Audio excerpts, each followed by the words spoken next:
Hello and welcome to another exciting episode of the Full Spectrum D&D podcast. My name is Trey. I am Ryan. We've got some fun stuff to talk about tonight, Ryan. I think so. Yeah. You mentioned it last week a little bit. Yeah. We're gonna build something, and Yes, it's not gonna be woodworking. No. You might even say it's world working. That's exactly what I would say. Exactly what I would say. We're gonna build a world for people to use. Yeah. Now look, I'm gonna throw this off just a little bit. Yeah. I want to talk about knife throwing for Okay. just a second. Yeah. Okay. Absolutely. I enjoy it. Right. Okay. I'm not very good, but I do enjoy it. But when you start looking at it or watching competitions and stuff like that, you start seeing that there's no spin, half spin, full spin. Right. You have the Russian scamp method, as you can hold it and flip it in. You have the military half spin and just different things like that. And you start looking at it, and as you start throwing more and trying all these different techniques, and a lot of them are more like whipping your arm or whatever. The point is, you're going to kind of come together and move stuff, whether you're throwing a half spin or whatever, to where it's your own movement and it's your own style. Yeah. And now, as we're doing this and as we're building this world, we're going to go through it our own way. Right. But as you listen to this, and please use anything we say. Absolutely. Use anything we say. But as we start going through this, you may have a different way that you're going to do it. And honestly, if I was building this straight for a campaign, or he was building it straight for his campaign, we may go about it just a little bit differently. Right. So don't get bogged down in exactly the way we build it. More about if the ideas that it may spark and things that you can use. Yeah. 100%. Okay. Just want to try to, if that makes sense.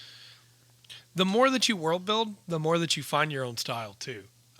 We mentioned this a couple episodes back, I think. Yeah. But when I start with a city. Yes. With one town, and then work my way out. Right. And that's not how everybody does it. Some people instead prefer to start on the macro scale.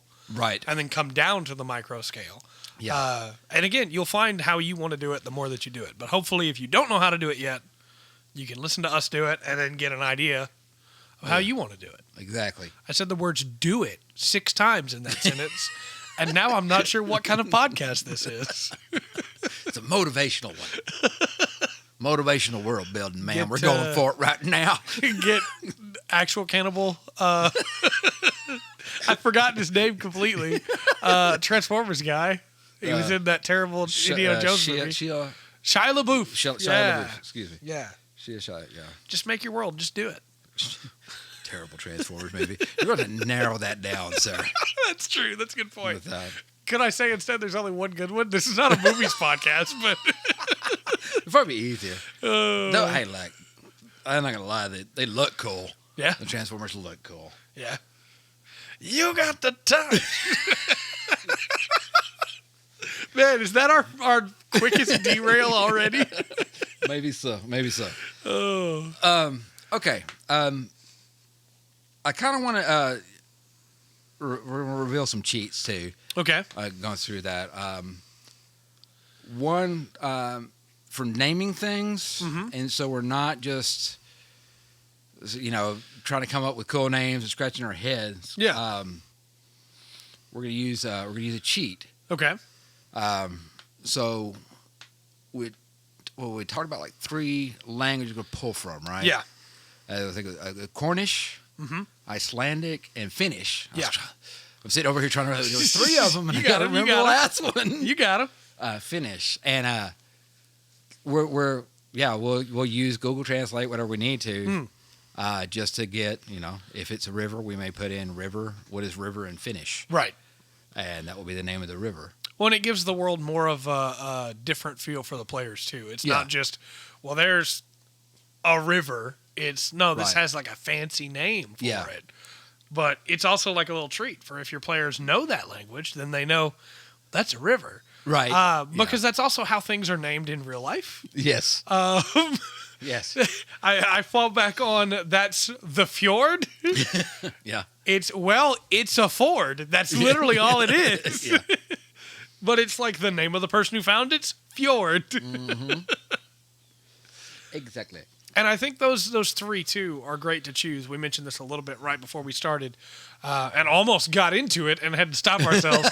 But I think that it's really interesting the way that when you choose three that are from the same root, even though all of the languages may have different words, they're from the same root, so they feel similar. Mm-hmm. So if you want to try and do stuff like that, you can take words from languages that have the same root, and you'll still get that feeling of the same world. It may be a different part of that world, but it still feels diegetic to that world. There's one I can give an example right off the bat. And this is how I got to it. I had a world. I had the moon. There's actually 3 moons, but there's a big one and 2 smaller ones, right? So the bigger one, in Icelandic, the word for mother is modir. Yeah. And so the moon was Modir. Right. And so, Modir. And look, if you happen to know Icelandic and listen to this, I realize, right, that Sigur Rós is not going to ask me to sing on their album because I'm sure that was terrible. Well, and don't worry if your pronunciations are a little off, right? Right. It's a fantasy world. Yeah, and you're making up names. So, sometimes it benefits if it's a little off. But it was the idea in that world of the moon and the 2 smaller ones. It was like they mother broke and off. her 2 daughters. Yeah. Yeah. And that's how they're named. Actually, in the Sunday campaign that we mentioned, that there's a couple of that. It's the river. It's the main river. Yeah. The river is Modir in that one. Yeah. I didn't get a chance to use the 3 moons one. Right. And so, I was on that. So, we'll be doing that. That's how we're going to cheat. But on that. If you want to really mix things up, you can take languages that are from different roots. Yeah. And get a really odd, especially like if you're doing I'll borrow this from the one-shot that I'm doing. I'm doing a one-shot in space where cultures have kind of bled together as people have rushed to the stars to try and get away from a destroyed Earth. And in that one, I took words from French and Chinese. Right. And mixed them together for the names of stuff. And it sounds weird and alien in a way that a space culture would. Those 2 languages don't flow together at all. That's a lot of vowels through the nose, man. That's just a lot of vowels through the nose. And it makes for some really interesting sounding names. Yeah. I was actually thinking about that, like Russian or German. They're those kind of heavy languages. I don't have a better word for it. They're kind of heavy languages. They feel heavy, you know. I should specify, too, I meant French and Mandarin Chinese, just for the comment of, well, which form of Chinese? It's Mandarin. Yeah. That's the only one I'm learning. Heavy, And then, like you said, with the French, you have it is a flowing, kind of language. So it has flowing a much versus a harsh consonant. Yeah. Yeah, it's very interesting. All right. So that's where we're gonna rip off our names from. I'm kind of wondering how to do like how we want to do the deities. Yeah. Okay. There's always the highest deity, the one hidden above all, right? And that's the DM. Yeah. But you have the creation. There's lots of different ways to do that. We've talked about Forgotten Realms and why that might be a stumbling block for people getting in. Yeah. Because you've got 30. Not really, but you have a lot. Yeah, it's a full pantheon. It's big. Pantheon. So different ways we may look at that for say the clerics or paladins. Yeah. Yeah, especially in the campaign. For me, when I go to make a pantheon, I've mentioned this before. I steal first off. I take gods from other stuff that I think are cool. But if I wasn't stealing, then man, anybody that doesn't know we're talking about D&D that finds this podcast and hears us always talking about stealing is gonna be like, "What is this podcast?" But if I wasn't stealing and I wanted to make my own deities, then I would focus on why those deities exist. Like, what is the world building that I've already come up with for the creation myth for this world that leads to those deities existing? The easy shorthand is always just, there was already a place and the deities fell from grace and were cast out. Or you could do the simple, like, there was one that created all the rest, like the Lord of the Rings style. You know, hey, this one had 7 kids, and those 7 kids created the world, and each one over each thing. So, and then you've got the duality, which you can cover. Which there's, like I said, there's Sunday campaign. I know we're bringing it up. It's like the game we got going. So what's going on? There's kind of a mix there because there is a mix between monotheistic and Zoroastrian or duality. Absolutely. On that, duality is kind of duality. I like is easy. Mm-hmm. You know, it's the most. It's like this. It's the most common sense. We got the good guy and the bad guy, and the good guy is the domain over good things. The bad guy has the domain over bad things. Right. So. And then, like I said, there's a number of different pantheons ways. Mm-hmm. And the number of the pantheons. It doesn't have to be 24. Right. You know, you could have 6, 7. Yeah, absolutely. You know? I think a really interesting way to do it is to do, like, I wrote a short story one time that I was going to use for a campaign and it never happened. That was the tree that births all life. And then from the tree bursts forth 4. Northwest, east, south. Okay. And each one had a different province of the world, and their cultures were very different because they were based around this one thing. Right. So, like, you had the lion that roars to start the stars alight was his whole title. And there was a whole culture built around that lion. And so it was more of a Roman-style culture that was militaristic, you know?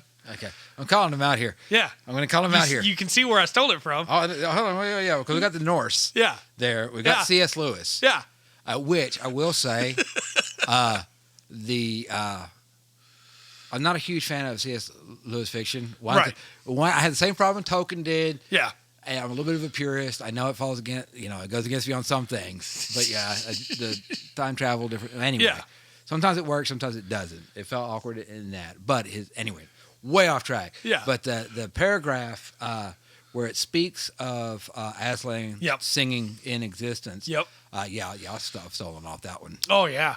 Before it is a great little description. Yeah. And that will be a whole other podcast. On that, but it's I don't know, man. What do you think? Where do you want to? I think the first question we should ask is: do we want our deities to be human-ish? Do we want them to be like bipedal? Do we want them to be people, or do we want them to be creatures? Because in the D&D world, at least, you can have creatures that are so powerful they might as well be gods, that have such an effect on reality that they can create and change the world around them. Like they have risen, they were from the time before, and they have risen to the born in the primordial age. I thought, okay, well then, what age are we gonna do? I like second age. Okay. Because we're past the first age where everything's beginning. Yeah. And we're into some stuff is set up, but not everything. Right. There's still plenty of room for people to play around and create brand new cultures and everything, you know. Okay. But we can do different if you'd like. But second age to me is like the perfect, this is a new world sandbox, you know? Yeah. No. I'm good with second age. I'm going to write that down. I'm good with second age. Because then we have all the events of the first age have already happened. Right. We have legends we can tell. We have mystical weapons that could be handed down, you know. Okay. Now, you're going to hear us go around in circles as we kind of put this together. So I know we're talking about pantheons and gods and everything, and then we set it in age. That does have a purpose. Yeah. Now, one thing I love about, and we're going to rip off, because we're doing D&D. Right. And I think we should stick to it. There's a lot you can do with D&D, but I kind of like to stick to the fantasy. Yeah, absolutely. Setting, because we could go completely sideways with it, but that's this is the free characters, the free everything you can get for free. So what I liked in Lord of the Rings, and maybe something we can go over that, in the first age, the world was flat. Yeah. Definition came from the battles and from the instances. Yeah. Inside. Yeah. So in the first age, and then after. And I'm not about to get into the names of all of them, so I'll mess them up. Or I might, say medication. Is it an Elvish name or is that a medicine? Right. But it was the the leaving of the Mayor at from that caused the globing effect to warp. Yeah. Kind of. Well, and I love the mountain range came like one of the mountain ranges came to be born because of the death of Angalkin the Black. You know, like when you get into the Second Age, then you have all these cool things you can play around with that just happened not that long ago. You know. Well, you know how Harnwin and Silent Grey were formed, yeah? Yeah. Okay, yeah. Okay. No, I know. Okay. I don't know. I have lore in my world. I don't know who knows what. I'm trying to make references the viewers would understand. Okay. Onto that. Well, I was like, hey, that's cool. Onto that. Yeah, because, there was a battle shaped the earth. So, okay, we're in the Second Age. Are we on a globe? Or is it flat? Is it an oversized asteroid? Huh. Yeah, that's a good question because we could do a lot with it. I think if we go flat, then we go like a plane, right? Yeah. We go like this is a distance that's pretty vast, but not so much that you can't come back around. But not back around as in a globe, but back as in you're just at the edge. Kind of like an elemental plane in a lot of ways. Yeah. I think that'd be cool. See, I didn't do the flat thing in the Sunday campaign, even though y'all are at the end of the First Age. Right. Kind of going through. Now, it is all one continent, kind of a Pangea thing. Well, because I love the like world building. I'm going to repeat these words a lot, I'm sure, tonight. But like the idea that comes from D&D where you have these elemental planes that all it would take is just a little bit more and it becomes its own dimension, basically. Yeah. Like it's already a really cool place, but it's not a full world. But all it would take is like the entity that owns it or runs it being strong enough to force their will upon space around them to be able to make it bigger, you know? Like, it's nuts. I love it. So we could actually do like I'm trying to think of like a main. Okay, like almost like doesn't have to be like this character, but like Dormammu has from the Marvel Universe. Doctor Strange, have you seen it? He has his own the city in a bottle, but more from Superman. Absolutely. It's going through that. Okay. Okay. So here, what the plane, right? So we're in this, and we're not sure about the edge or something about the edges. Maybe the cliffs of despair. I don't know. Yeah, maybe all the way around or drop off, or maybe it's an island and like. The fountain under, I don't know. Yeah, we gotta figure that one out. Yeah, we'll work that out. But what is? Do you have your phone? Can we Google this? Yes. I don't have my other computer hooked up. I've actually got it down or have it up. So,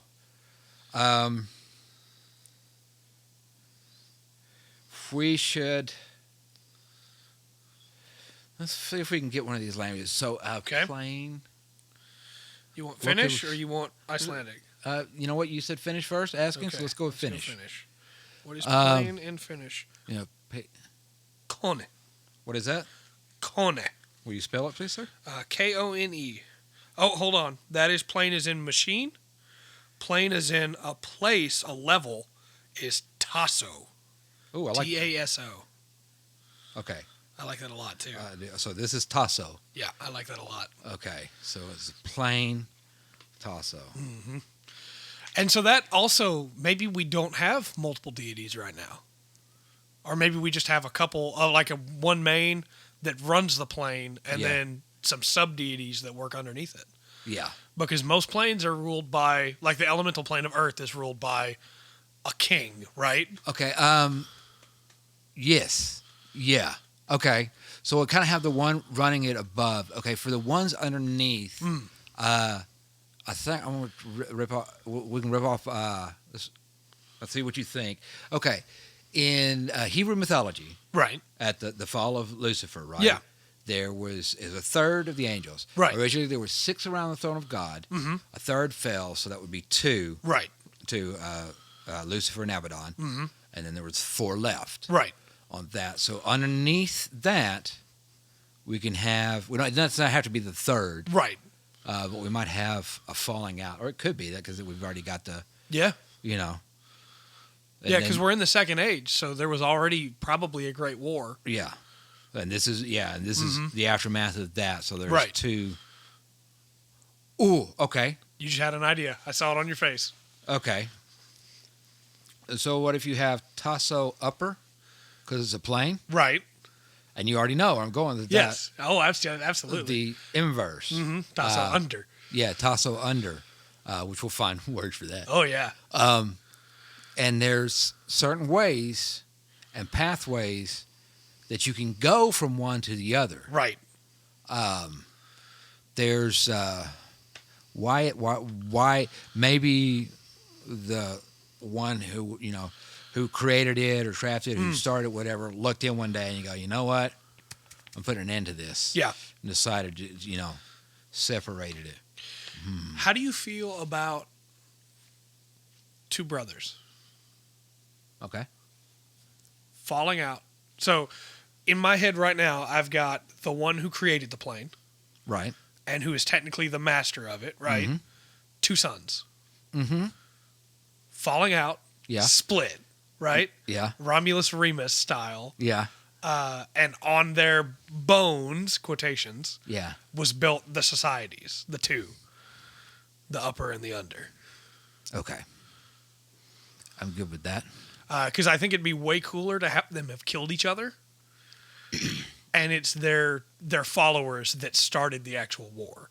Kind of like, I don't know, you probably never played Xenoblade Chronicles because it was a Wii original game. Yeah. But in that game, the whole world takes place on the back of these 2 giant titans. Right. That killed each other in battle.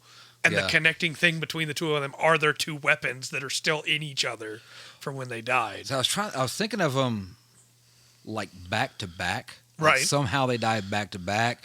And then you have, the mountain. It's like their chest cavities. Yeah. There. And then you have the mountains kind of going around, kind of defining the lay of the land. Yeah. You can see, I hope y'all do realize this is not going to get done in this episode. No, this is going to be multiple episodes. This is the thing where if you have a topic for us, by all means recommend it. Yes. And we'll have a section of this in each podcast as we go forward. And it will be the first section. If you, if you comment something you'd like us to talk about, we manage to catch it. Yes, that will be the first thing we talk about. Okay, so we're going to go. We need to look up upper and under. Okay. And if we're going to go brothers, we need to look up older and younger. That'd be the easiest way to differentiate it, right? Or do you have a different idea there? Let's look up the upper Tasso and under Tasso. Okay. In Finnish, if we're still on Finnish, it is upper as in superior or top is Ylimpi. Oh, okay. So that YLEMPI, which immediately makes me think of Olympus. Exactly. So YLE MPI. MPI. Okay. Ylimpi. Okay. Ylimpi Tasso. And then under is Allah. Yep. Yep. Go to Icelandic. Okay. Yeah. Yeah, that's a little too on the nose, right? I think I'm afraid it'd be a distraction. I don't want it to be. It's Undir. See? Yep. Love Icelandic. Yep. Undir Tasso. Very simple. Undir. Do you want upper in Icelandic too? No, I like the Olympi. Okay, I do too. I think that's really nice. Tasso. Well, we picked 3. Right. So if we can kind of go, that's why. Pick more one. So Ylimpi Tasso and Undir Tasso. Yeah. Or maybe it's just Ylimpi and Undir. And yeah, because the whole place is Tasso. Together they're Tasso. Yeah. Okay. So there has to be like an in-between, right? And that would be the standard areas, or is it just the 2? Well, I'm thinking it's just a 2, and I kind of want to go through. Like I said, there's ways to get through, right? And I'm trying to decide. I think I want to do it almost like a mirror. Okay. Yeah. So I'm digging that. So you have, we'll have our dwarves, right? and then you have the overdwarves, underdwarves, right? And it's like yes, absolutely, absolutely. I'm digging that. And kind of set that way up, and there's still battles and stuff going on, and it's to be through the tunnels. Yeah. Would we have a big gate? I don't know. Because I guess we still have to figure out cultures too. Of like, what even is it? Is it dwarves in one area of Ylimpi? Is it humans in another and elves in another? Or did they all come together in the first age and actually work together? I don't know. I kind of like giving them their own every way because they do things different ways. Yeah, they I agree. Different things. I agree. And look, to come together, let's say at the end of the first age. Right. They're not going to stay together long. Yeah. And that also, as the second age, gives you opportunities to build roleplay of, well, we worked together, but 100 years ago, but we're not. No, okay. We're not on the up and up. Okay. Now. So let's push this forward to mid to late second age. Okay. That way, things get forgotten. Yeah. How important it was that they, work together. The old bonds have been discarded. Yes. Yeah. So late second age. Mm-hmm. Yeah. And, this political hubbub, stuff like that. That lets us throw out promises, too, of like an elf that shows up that is like, you men have discarded your promise that you made to me, to me specifically. And it's like, you have so many options there of the longer lived races that remember and choose not to act, and the younger lived races that just forget. don't. Forget. Exactly. Yeah, I like that a lot. Okay, I'm liking this. Yeah. I'm having fun with this. Okay. I want to go back to the two brothers. Yes. Why you said older, younger? That was my thought, but we could also go with maybe they had weapons they preferred over the other, and they took their names from that, or their names have been lost, and the weapons is what they're remembered by now, or something like that. I'm trying to tell you, okay, where does the cleric pull from? Is it the energy of the plane itself? That they pull from? It could be. Like the... Yeah. It could be the master of the plane is the one that is supplying it. Trying to keep the free rolls in the head. So yeah. I'm going with cleric. Mm-hmm. Wizards arcane magic is different. Right. So I mean, you pull from the arcane. It's wild. Yeah. It's built into. It's already there. It's built into it. So with the divine, I'm sticking with the cleric because both sides will have a life and war. Yeah. Absolutely, I agree. So, and I think if you do it from the master of the plane, and maybe he's the father or the originator or something like that, and you just give him one of the language name, but if you do it from him, then you can have them on either side of the plane, and still have their power, as compared to like if a cleric is in Undir, and they side with the side of the other brother, they would still have their power if they believed in the master. It's compared to okay, because maybe it's not so simple as good and evil. Maybe it's that's what I'm wondering about. Like there was, it's just so much stuff to rip off. Yeah. Okay. Let's keep it simple. Like say you have I don't know. Day, night. I think it's opposites. Light, shadow. Yeah, shadow. Shadow might be a good one. It's not necessarily. I don't want the people on Undir. The ones that are there. Right. They might be. Maybe they might be as a whole a little more. Violent, a little more pushy. Hot and cold.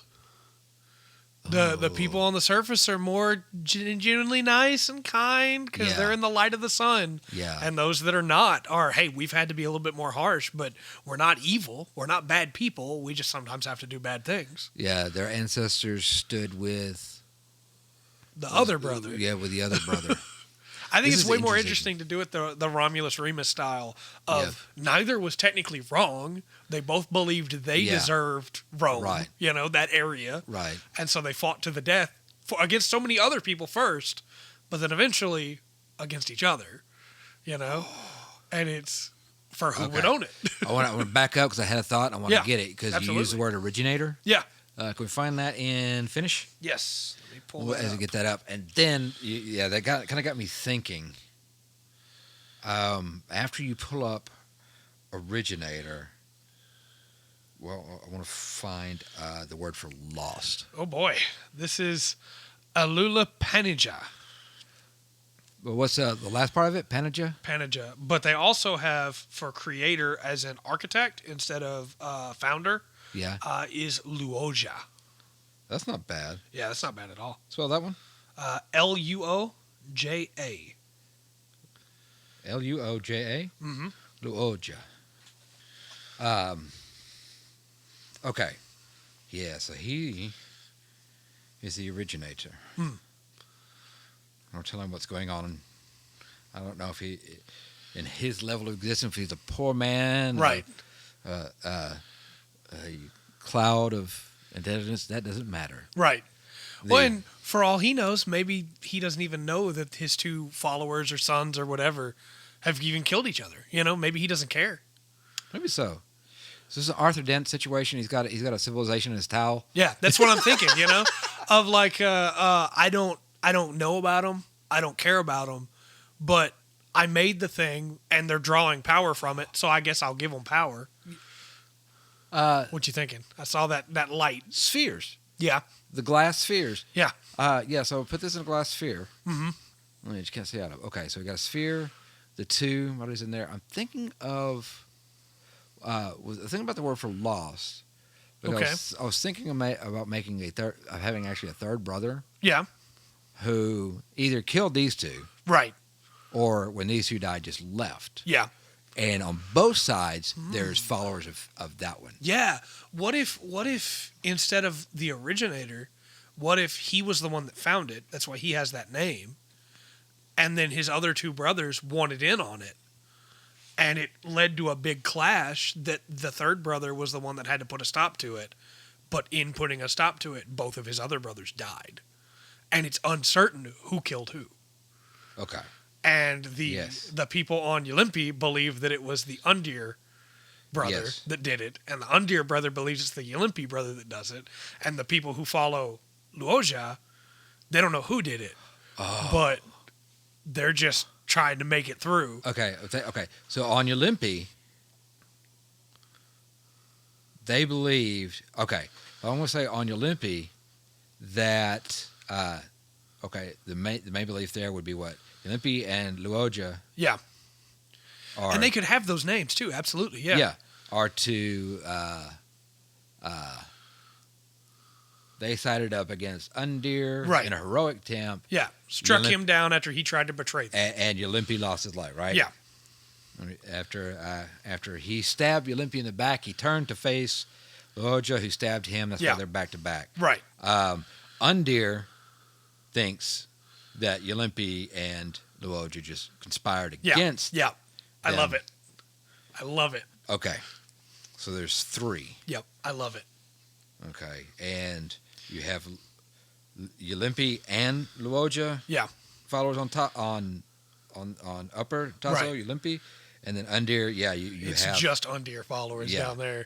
Uh, Maybe a couple that have snuck in from the other two, yeah. but mainly just Undir. Yeah. Oh, and I bet they paint Undir as like this valiant hero that fought against the two. That's what I'm thinking. Yeah. Yeah.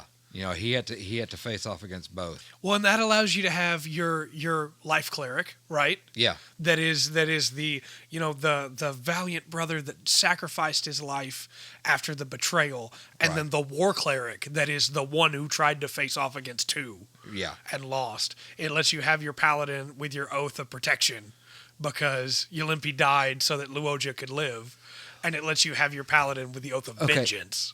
Yeah. Well, can we do it? See, I don't want to cut anybody if Because if we do that, then your Limpy gets life clerics. Yeah. Undir I think gets you war could swing it for both, right? Right. But maybe So, there's okay. a majority of the one in one and a Okay, majority of I the got other you. in the other. Because I don't see why somebody couldn't say, well, no, I mean, Undir was the one who stabbed him in the back. I'm going to swear an oath of vengeance on that, you know? Right. Well, and on the other side, yeah, that's true. Mm-hmm. You've got the, and then nine. Okay. Whew. All right. Yeah, I'm digging this. We're Stretch getting a little some bit. good stuff in here. All right. Now we do have a little bit of advantage because we already know the races that we'll be using, Right, because we're using the free stuff. and the subclasses, classes and subclasses that we're going to be using. Now, this gets kind of interesting because like we talked about some of the weaknesses we thought with the free stuff, right? With the Arcane Trickster and the Eldritch Knight. Maybe they could have went a different route with that, but that's what we have. Yeah, absolutely. Now those are both going to fall under the Arcane. Yes. And so that one, like I said, that one's pretty. I think we just take that from the Arcane. They just pull from this. I agree. Well, and especially This because we know the existence. planes already are in the Ethereal Sea, which is arcane energy, basically. So the world would already be swimming in magic, you know? Yeah. Okay. Literally. I'm seeing this. I'm seeing this in my head. They said they're not necessarily evil. Right. Just really, really grumpy. Okay. That also gives us like easy access to the Far Realm for warlocks with their pact. Yeah. We're set. You can get any warlock pack that's in the free stuff is gonna come straight from the Far Realm already anyway. You're good. It's the Great Old One and the Fiend, right? I can double check. Yeah, double check on that as we go through. So I think we got Cleric good. Cleric's covered for sure. Most of the races are going to be covered. No, Warlock's not in the free stuff, is it? No, you're right. It's not. Yeah, you're right. It's not. Yeah. So Wizard. Yeah. And I was actually thinking for the Wizard because we have evocation and transmutation, right? Yeah. So I think there's actually have the two schools, since they say School of Magic, actually make them schools. Yes, I agree. I was trying to come up here with as much of a blank slate as possible. Yeah. But it's hard not to. We got to build a world, not to start thinking about it. So this was one I did. I was kind of thinking about actually doing the schools. Yeah. Having the schools. And okay, if you're from the evocation school. Yeah. The evocation spells when it comes time, because this world is going to go up to 6th level. Sure. After that, it's, if you want to add more stuff, go for it. Yeah, and then it's it's what you can find as opposed to what you want to purchase, and go from there. I do believe it's 6th level that the free stuff goes up to. Yeah, I think so. So we have the two schools. Let the wizards go, okay, if you're part of the evocation school, you get these evocation spells for free. Yeah. They'll fill in your book. You have to pay half price for the Conjuration. Transmutation. Transmutation. Transmutation spells, okay? And we'll set up this. That'll get detailed later, right? And then the other ones, the illusion, the conjuration stuff, where there's not a set school from, those will cost a little more. They'll be a little bit rare. I agree. That'd be the best way to do that. I think that'll kind of keep it simple, and it'll matter just do set pricing. 2 is this fantasy setting. Do you want to bust up the money, or do you want to do the Zelda rupees and just have gold? Gold's probably the easiest way. Yeah. But the world builder in me wants to make a brand new currency, and we probably shouldn't do that. But yeah. Because then we get into like conversion rates and new DMs trying to figure out how things convert over to gold, and gold's probably the easiest way to do it. So we'll try to stick with that. So everything. And now, if you can obviously use the the gold, copper, silver, electrum, platinum. Yeah.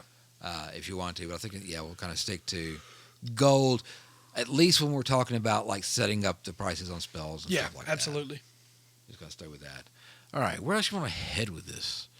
Right now, where can we go? Because we've actually, as you can see, we're kind of throwing ideas out. Yeah, and it's starting to paint a picture. Yeah, it's starting to come together. Like we've kind of we got our gods. We have our layout of the world. We've decided it's a plane. We have how our magic works in it. We have creation myth basically. Yeah.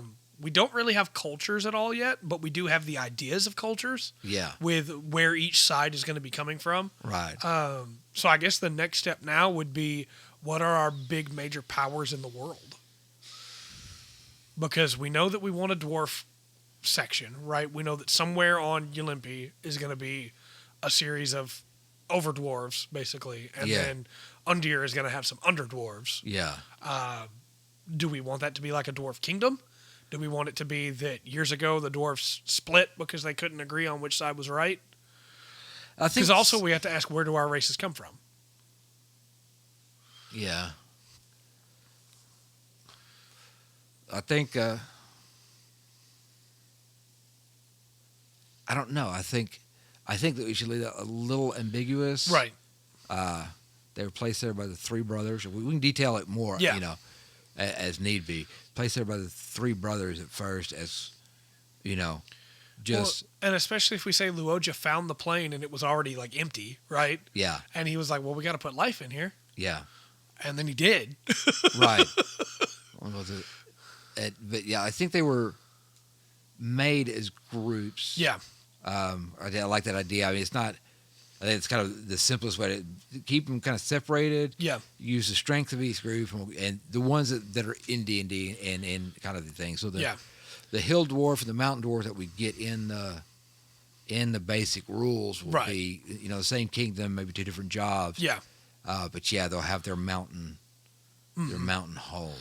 Well, and I think it'd be really interesting too to go, well, Ylimpi brought the elves. That was his contribution. But Undir brought the orcs, Yeah. And do it that way. Because neither's wrong to bring those. No.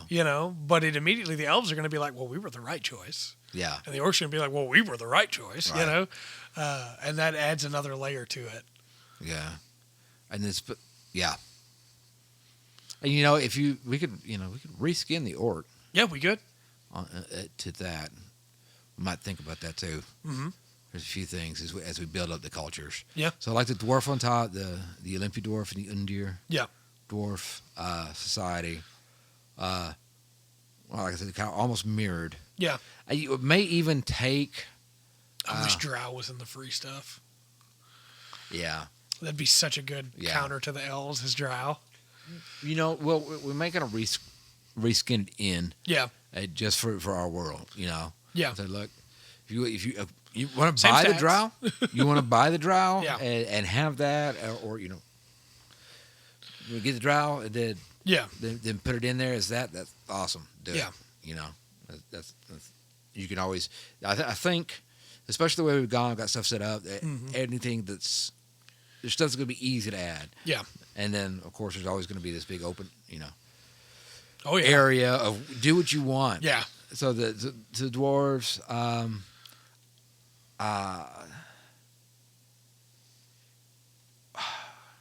Dwarf thinking, Mountain. Yeah, Dwarf Mountain. Well, I was thinking marble. Okay. And obsidian. Oh yeah. So they have the dwarves that the dwarven kingdom up here. Yeah. They sculpt through the marble, and then the underdwarfs, theirs is obsidian. Oh, Ryan, I just had an idea. Awesome, let's go. What if the marble was the armor of Ylimpi, and the obsidian was the armor of Undir? Oh yeah. And that's what created the mountains, was their armors. The rib caves and mountains, just right there. Perfect. And so that's why they hold both in like a hallowed status of, well, this was the armor of the gods, Yeah. All right. I can even imagine like obsidian hammers. Oh, yeah. And marble hammers, of like, well, this is what we use to fight because it's what they used, you know? Yes. The foundations of the world. All right. I just had another idea. Okay, keep going. What if the trees, they believe, whether it's true or not, right? But they believe the trees on both are the bones of the two. That the grinding of the bones, the dust took root and grew as if it were trees. And so you have like the white oak trees of Ylimpi, and then you have the ash trees, the ashen trees of Undir. To give like the great forest. Yeah. On that. And it would be because in my head, the two brothers side by side, right down on the ground. Yeah. And like you said, mirrored.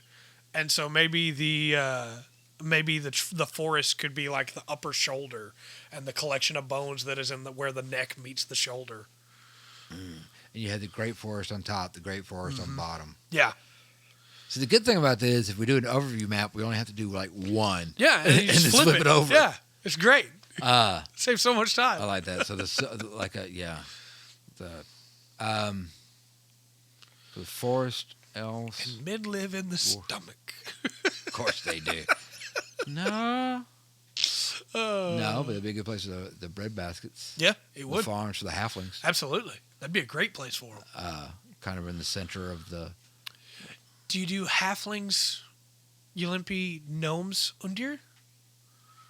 Or do you do kobolds, Undir? Which we can't do kobolds, but you know. Well, you talk about reskinning them? Yeah. I don't know. I like the idea that it's two different colors. It's just that the Ylimpi are like, well, he was on the side of right. Right. Yeah. And they hold that righteousness. On Undir, it's just harsher. Yeah. And done that way because of Ylimpi. Yeah. You know, on that. So I'm trying to think.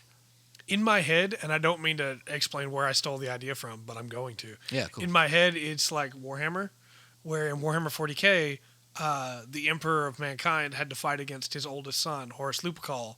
And in the course of that fight, one of the Emperor's other sons, Sanguinius, died, but the blow that he did to Horus Lupercal on his armor was what allowed the Emperor of Mankind to kill Horus Lupercal.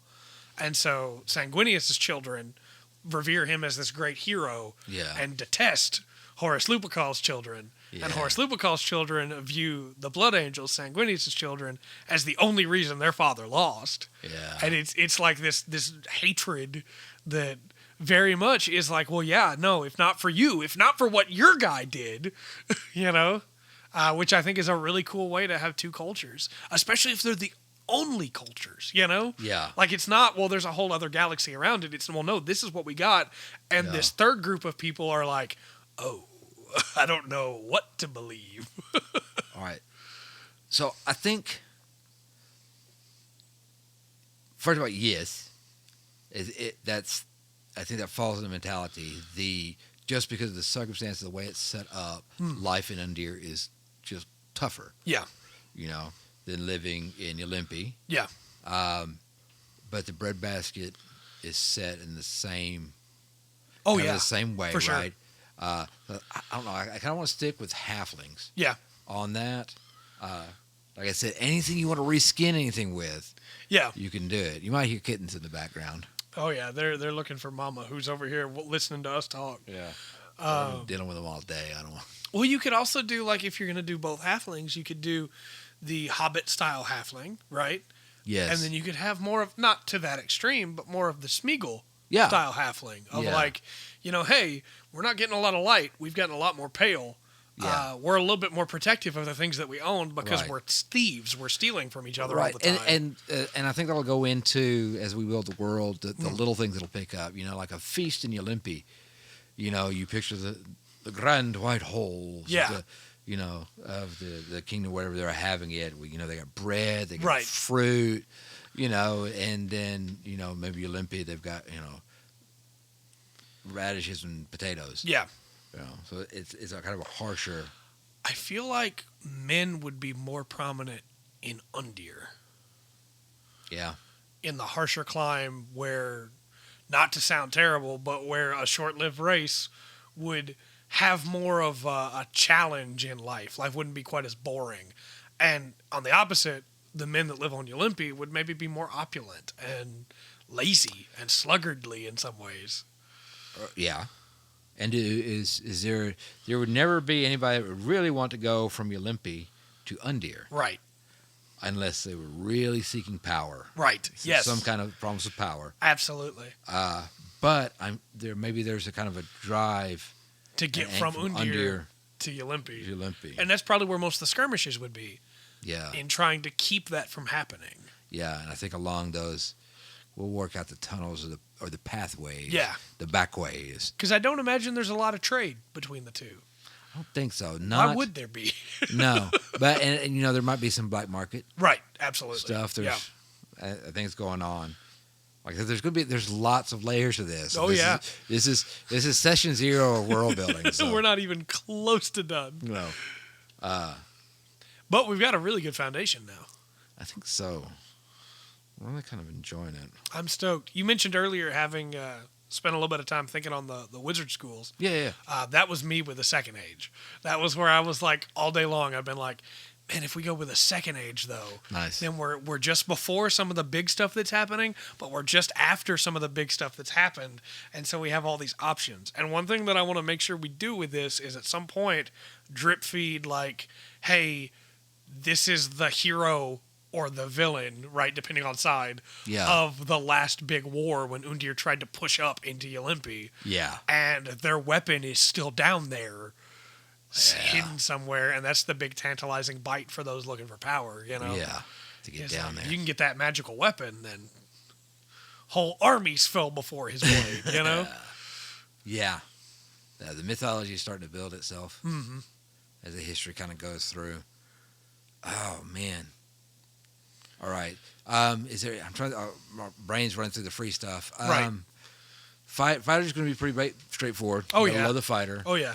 And you can kind of be both fighters that are in both subclasses and be fine no matter where you're at. Yeah. And I think it's the same way with the... Which is good, because that's a good thing for fighters. You have freedom of choice there. I really feel the same way for rogues. Yeah, I think so too. What they give it is... Oh, man. Kind of want to play in this world. I know, right? I think Wizard is kind of good either way. I feel like Wizards might be more Ylimpi than Undir, but I also feel like a Wizard school might be able to get away with more in Undir. So, yeah, to me, it feels like laws are probably a little bit less lax there, or more lax, less strict. Yeah, see, that's the kind of interesting thing as we're doing this, because you can divide. No matter how we could actually divide up and actually say, yes, on Ylimpi it's just life clerics. Yeah. On Undir it is just war clerics. Right. And which side are you going to be on? And we could do that with a fighter, wizard, and everything else. Oh, yeah. In Ylimpi it's evocation. It's fire and death. Yeah. And then it's transmutation. I mean, in Undir, right. Evocation. And up top, it's hey, converting things into other things because life's great. Because it's useful. Yeah.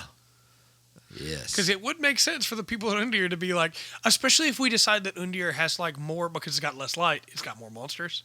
Right. And so then it's like, well, yeah, that wizard's not going to learn how to turn lead into gold. He's going to learn how to shoot a fireball. Gold does you nothing when you're dead. Right. The motto of the school.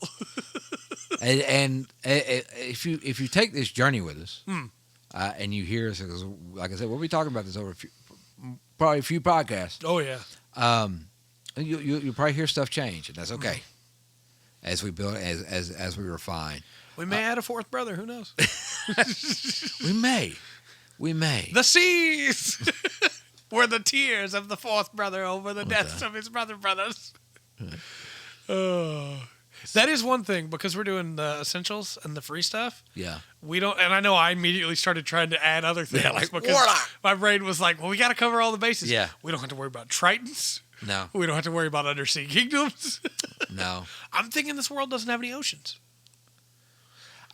See, that's where I was going back and forth in my head trying to think about how to fit them in. I was cool with that. It's more, you have these spots of fresh water. Yeah, absolutely. Which I'm sure absolutely like villages would start up around too. Right. But that you don't have to filter. Right. In Ylimpi. Pure clean water in Ylimpi. Yeah. And then, Undir. Undir, you got to pay for your water. What if it's fresh water on Ylimpi and salt water in Undir? Oh. That opens up so many doors. Man, we could go for hours. Just I know, this. and I'm trying not to get like going I'm in my looking at hole. the time and going, we should probably wrap up soon. But there's so much goes with that. No, I think it's a really good start. I've jotted some notes down. Yeah. Let's see what we've got. Okay, so Tasso. Tasso is what the whole thing's known as. Right. Maybe that was the brothers' last names. Oh, that's great. I love that. Absolutely. Okay. We have Olympian and Endir, the two brothers who died back to back. These two god-like beings, brothers that died back to back. Luoja. You know what? I kind of want to give him a second name. I don't know what Lost would be. Let me look it up. But I want him to be like laissez-faire. Yeah. You know? Like people speak to him, but as Lost. Yeah, because he's given up, right? Yeah. In Finnish, Lost is Manetes.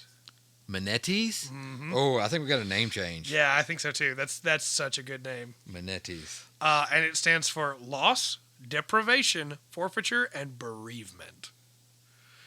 Oh, which is man. So perfect. Manetes, the lost god. So perfect. Like, beforehand, he was Luoja, right?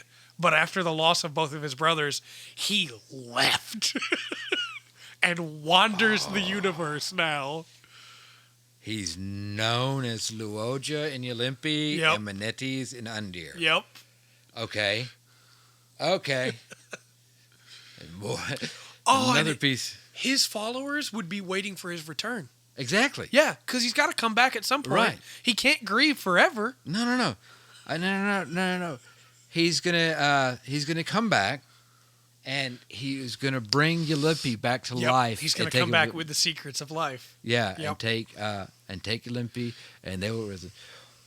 No, he's gonna come back, and at his return, Manetes will rise from the dead. Yep. To kill him and exact his revenge. That Manetes is not dead; he sleeps. And waits for his brother to come back. Or Undir is not dead, but sleeps. Yeah. Waits for Manetes. That which is, or how does it go? What's the Cthulhu line? It's, that is not dead which eternal lies, and in strange eons even death may die. Mm-hmm. It's literally that. It's their belief that he's not dead. Okay, look, H.P. Lovecraft, he was just going for the longest world building possible. Yep. Okay. His world building is longer. It goes back further than this university did. That guy's world building goes way back. World building's bonkers. We're not going back that far. Oh, man. Yeah. That is not dead, which eternal lies. Right. And in his universe, Cthulhu's young. Oh, yeah. The ancient old one? Yeah. He's a youngin'. Anyway. The dwarves have the Marble City. Yep. Do you want me to pull up Marble and Obsidian? Or do we want to hold off on that? No, you can go ahead. Check it out. Dwarves, Marble. What was our third language that we chose? Because we haven't touched on it at all. Cornish. Let me pull that up. Let's do these in Cornish. That may be. Cornish is a tricky one. It's like Welsh. Yeah. Okay, that word's 36 letters long. It's with 17 Y's. Kalesen. Is marble? Yep. Kalesen. Kalesen. Kallesen. Mm-hmm. Okay, that's the dwarven city. Yep, Kalesen. And then Obsidian is the other one, right? Yes. That is... There is no translation in Cornish. Okay. Thank you, Glosba, the Cornish dictionary. Let me try instead in a different language. Cornish is kind of a thing for me because one, I was born in Cornwall, so technically I'm Cornish. But the language actually disappeared. Yeah. Came back in 1901. Was recognized again as a language in 1974. Not using that one? Nope. Let's try Finnish instead of Icelandic. Okay. There was 4 vowels in that word. Oh, man, Finnish, come on. Don't be like this. Why is it obsidiani? What if we just go Sidian? Yeah, we can do that. Okay. Do you want me to try and pronounce the one in Icelandic? I'm Yeah. sure you're curious. Sure. Yeah, go for it. Frafentina. Frafentina? Frafentina. It starts with an H. So it's Fraf. I don't know. Let's go with Sidian. Yeah, I agree. So we got Klessin and Sidian. Is a dwarven over. Do you want to know? I have to tell you, here's the other word for obsidian in Icelandic, as in the rocks itself, not the stone. Like, not the stone when it's shaped, but just the rock itself. Yeah. Is landmannalager. Okay. That's good. There's 7 N's in it looks like, but... That's just awesome. Languages are so cool. Right. Is it, well, are we okay? We're going to stick with Sidian? Yeah, I'm Okay, good with Sidian. that. I'm good with that. For sure. Um, I'm not going to try and pronounce landmannalager every Right. time. Although I think I've got it now, so I probably could. well, I did. I made the dwarf's last name and the main dwarven family's last name and one of the campaigns I'm running. I was like, I should have picked a different one. Rodrigan. Yeah. Just how do you fit all those consonants together? You're supposed to put consonants. There was one other way. Look, and I'm going to throw this out. There was one other way. I was thinking about doing this. I was like, no, I want to do the language one. That was one other way. And it's the way that I don't know how like new random name generators. It was the way the old ones did it. It was pretty much consonant vowel, consonant vowel, consonant vowel. Yeah. And if you stick to that pattern, you will have a word. Hanadavar. Yeah. Yeah. Yeah. Hanadavar. Yeah. So you can do, that is another way. We're going to set that up. I need to stop throwing ideas at you, but I just had another one. Okay. We talked about freshwater top, saltwater bottom. What if the people of Undir believes that it's saltwater down there because the tears of Undir gathered? That's what I'm thinking in his in his pain for his people sided with, Because he's not dead, remember? He's just sleeping. Yes. So in his sleep, his tears have gathered, and that's why they always have water, but it's salt. Yeah. Okay. it'd be the same type story. Yeah. In Olympi too. But because of his virtue, right? His waters come out clean for his people. Yeah. Digging it. I am too. Like you said, I want to run a character in this world. I want to like be a follower of Luoja though. Yeah. That's like in the middle of everything. Right. It's like, but why can't we just? Oh, what if there's a sect of the Luoja followers that are from the Undir side? I was just thinking that they're actually working together, trying to force Menites or Luoja to come back, so that both brothers can reunite. Yeah. Instead of to fight, so that they can come back together again. Now, that teaching is taboo. Yeah. On both sides. Yeah, because neither side likes that. Yeah. That teaching is the taboo. The Olympi definitely don't like the idea that the third brother's going to come back and be friends with Undir. Right. And obviously the people of Undir that want Menetti's dead. No! No! Don't bring him back so that he can be friends. Right. He has to die. Oh, man. Oh, I love it. I love it so much. Oh, that's such a great way for a life cleric to run, too. Of like, no, all 3 were okay. All 3 brothers were good. It's just a misunderstanding. Mm-hmm. All life is precious to me. Like, I can see that character rolling out in front of me, Yeah. Of like, no, nothing, and they don't use edged weapons. Like, nothing can die if that person is around. Everything gets to live. Because the loss. They're afraid of the loss, right? It drove my god to leave. I can't let that happen to anyone else. Oh, man. Oh, I want to play in this world. There's a free character idea for you if you want to use this world. Right. Going through. And look, hopefully, one of the coolest things to me would be like here in a couple 3 weeks, somebody's like heard this video and like, hey, you know what? I'm digging it. Yeah.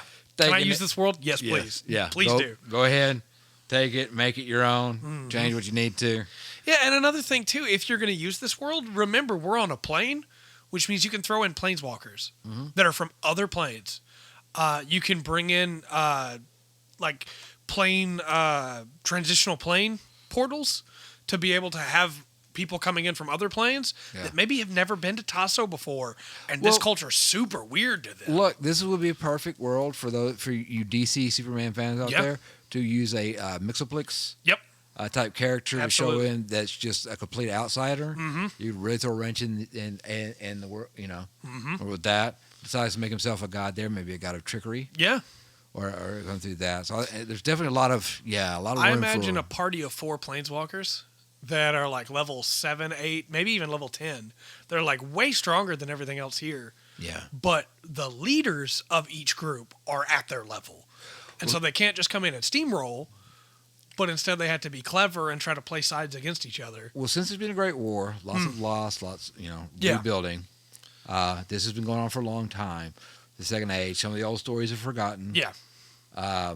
Even the ancients, some of them aren't around anymore. The older elves may not be around at this time. Yeah. Or maybe close to, feeling the change in the wind, maybe, so to speak. Going through that. Man, it just keeps going. Well, and don't forget, too, dragons can cross the ethereal sea and can get to any plane because they can literally fly. It's magic. They're made of magic, Yeah. That's what they're born from. So you can have dragons just show up. Okay. Okay. With the free stuff there, you're going to be using probably a lot of like dwarves against dwarves, maybe absolutely. Playable races against maybe some of the playable races you go through on that. But there's definitely other stuff. I don't know. I know there's some stuff that comes. I know there's some creatures that you can pull up on D&D Beyond, and this is my fault at this point because I didn't realize we're going to be at this point. Right. I'll try to have pulled up next time. Next time we'll have a D&D pulled up. Yeah. And actually go through the free creatures. Okay. And monsters that are available. That'd be really good because we need that information to be able to keep. Yeah. I mean, we've really got a huge startup here. Yeah. But I was thinking in free rolls, I think I said it was level 6. Yeah. We'll do a leader at least, or maybe a pair. Yeah. At top level, we'll have these will be the NPCs. Yeah. We don't have to name. I don't think we may name a few outside of that. Right. Maybe throw in a couple of heroes, so to speak. Yeah. Kind of do the leaders. We'll give a few big names at max level for this world. Right. And so then we'll get to that. So there'll be nice. Maybe it's king, queen. This one only has a queen. This one only has a king. Yeah. There's been different battles. The royalty of the ones don't forget the history. Go for it. I saw it on the face. I just had another idea. Okay. We need to stop. This is the last one. Okay. What if every family, upon having a third child, must send them away from each other for fear of the 3? That's why there hasn't been a war between Undir and Ylimpi yet. Yes. The third child. Mm-hmm. If a third child is born, the eldest must be sent. Yep. To the other side. Yep. And that's what's kept things peace. Yeah.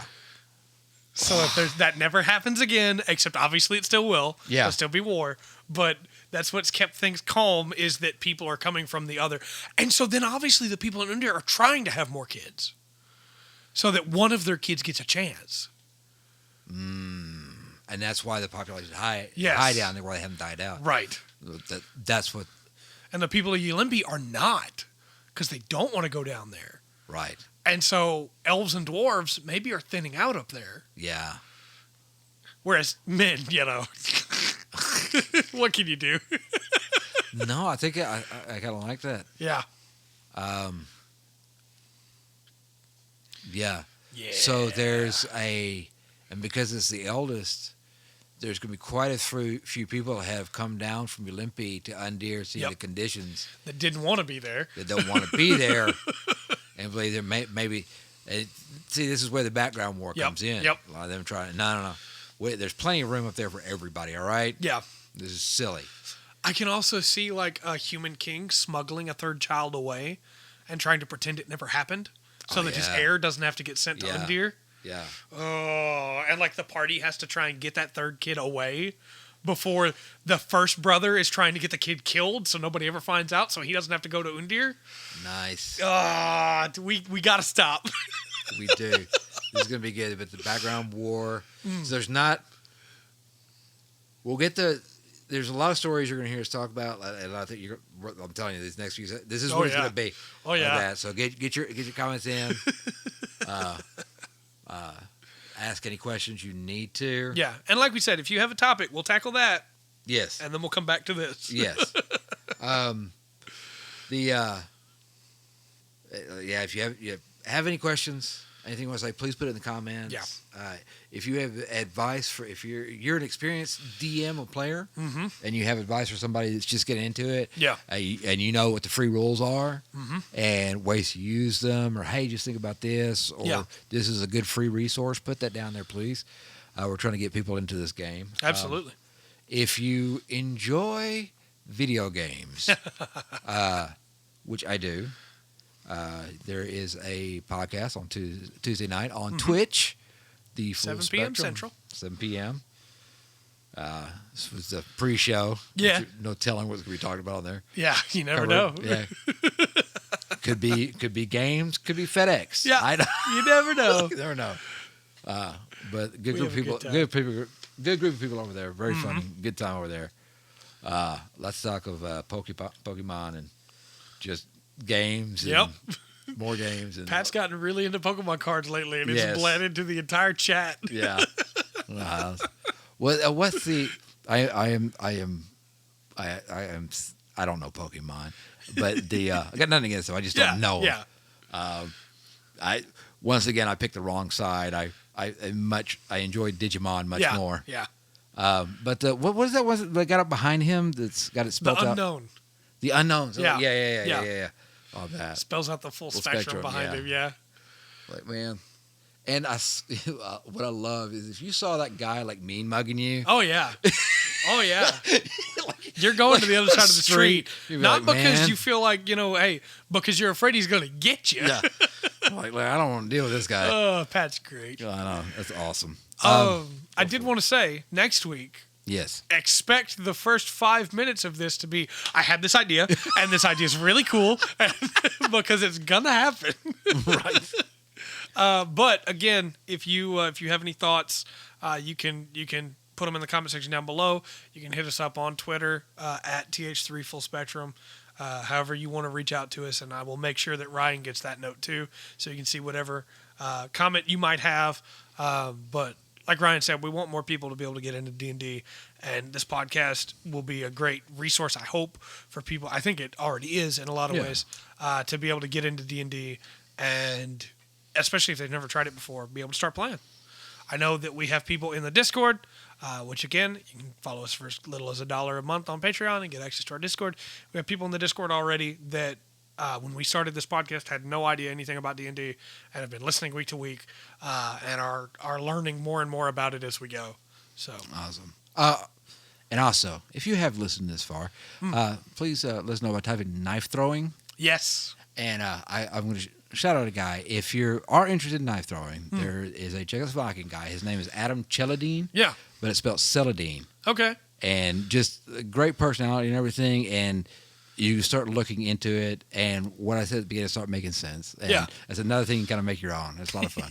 Hello, my friend. God, I love that guy. He's just so cool. All right. I'm done. Until next time, then. I've been Trey. I've been Ryan. Remember to always enjoy the full spectrum. We've been the full spectrum. Yes. I've only done this outro literally at least 1,000 times by now.